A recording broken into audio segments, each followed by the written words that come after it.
For this video mga kapersa, may panibago tayong i-convert ito. Yan. Ang gusto ng may-ari kay palakasin niya ito. Yan. Mahina daw siya. Siyempre hindi siya nakontento kaya gusto niya mag-video key. So i-convert natin yan ito. Yan. Okay, ang first step natin mga kapersa, kunin natin ang speaker niya at saka ang tweeter. Dito yan siya makuha o yan. Dyan. Siyempre ibalik natin dito ang kunya ulit, i-bolt natin siya ulit kaya tapos natin ako ang speaker. Okay, ito na yan. Siyempre boltan na natin, ibalik natin ang bolt nya. Ayan,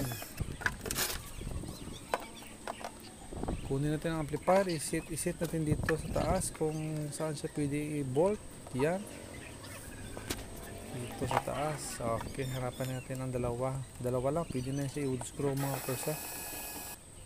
Yan o, itong isa niyang bolt para sa kabila dito ko persa. Ayan, dito ang bolt sa kabila din, plaster natin. Ayan,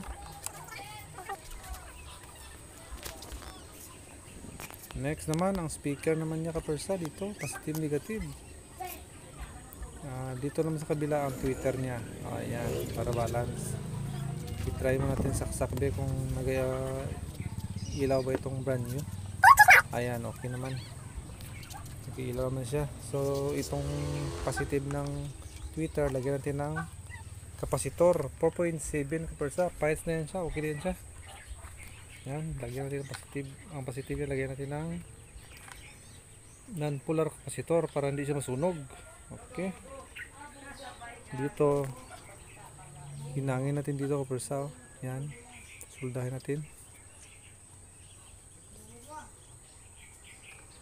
Parang may bakal siya, kunin na lang natin ang bakal na kapersa, i-cut natin muna para i-direct na natin dito. Soldahin na natin dito kapersa, ilagay ang shrinkable tube at initin. Ayan,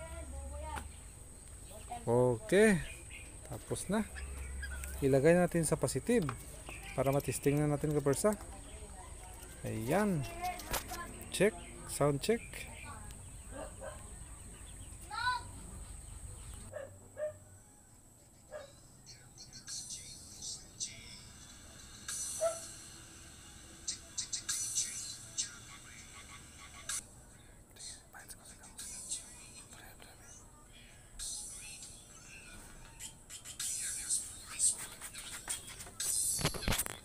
Not